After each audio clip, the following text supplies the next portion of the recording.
স্বাগত টিবিসি সংবাদে। আপনাদের সাথে আছি আমি শোভন শাহমিন দিশা। শুরুতেই জানিয়ে দেব নাসির ফ্লোট গ্লাস সংবাদ শিরোনাম। ভারতের আহমেদাবাদে এয়ার ইন্ডিয়ার লন্ডনগামী উড়োজাহাজ বিধ্বস্ত, 242 আরোহী নিহতের সংখ্যা, রয়েছেন সাবেক এক মুখ্যমন্ত্রীও।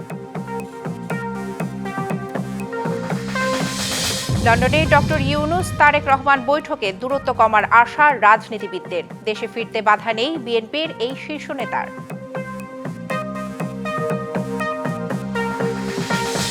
অর্থ পাচারে অভিযুক্ত ধনকুবেরদের সঙ্গে সমঝোতার কথা চিন্তা করছে সরকার, দ্য ফিনান্সিয়াল টাইমসকে বাংলাদেশ ব্যাংকের গভর্নর।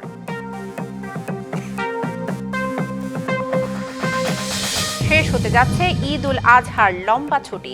কর্মক্ষেত্রে ফিরতে শুরু করেছেন রাজধানীবাসী, এখনো ফিরতি যাত্রা মোটামুটি স্বস্তির। সিলেট সুনামগঞ্জ সীমান্তে 70 জনকে পুশ ইন বিএসএফ এর। লালমনিরহাটে 12 জনকে ঠেলে দেওয়ার চেষ্টা রুখে দিল বিজিবি জনতা।